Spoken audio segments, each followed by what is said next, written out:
The learning of an archer. The young Ji Chang admired the accuracy of a famous archer of his time named Fei Wei, whom he took as his master to learn the art of the bow and arrow. On the first day, Fei Wei said to him, "To shoot well, the first thing you need to do is learn to control your eyes. Go practice in any way you can to avoid blinking when looking at an object. When you achieve such control, come see me."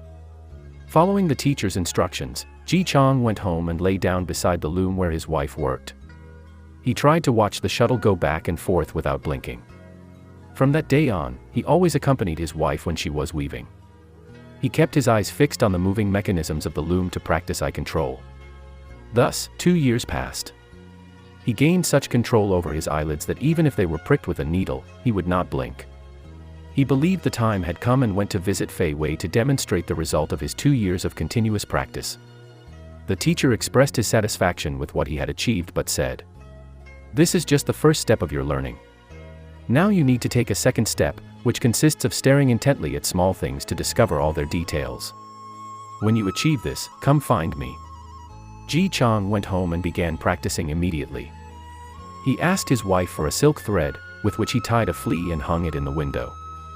He then sat at the edge of the bed, observing the tiny insect for hours. Thus, 4 days, weeks, and months, he did nothing but study the tiny body of the animal hanging against the light of the window.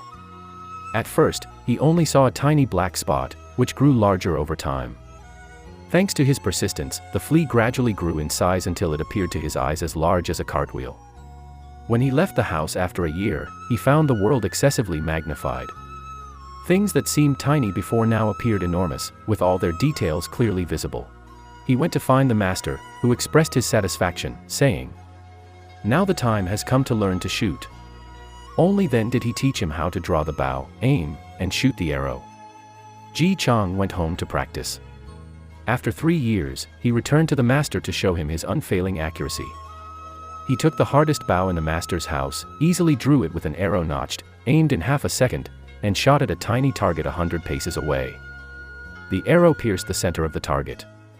He repeated this 10 times with the same excellent result. The onlookers present applauded his accuracy with admiration.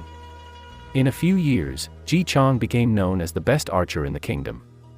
As a token of gratitude for the teaching, Ji Chang brought an excellent gift to his master and said gratefully, "Master, I am very grateful for your teaching.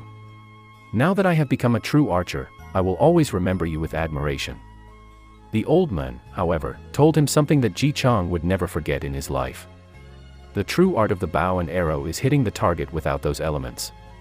It is achieving glory without vanity and expressing gratitude without words. Upon hearing this, Ji Chang returned home and shut himself in. He never appeared publicly again nor saw his master. But the neighbors said that in his house, strange noises were heard day and night, something similar to gusts of wind or jets of air expelled by energetic hand movements. No one knew if he mastered the secret weapon of shooting without an arrow because the famous archer did not teach anyone, not even his master, to avoid vanity. Moral, true mastery is not in the tools or the external accolades but in the inner perfection and humility of one's craft.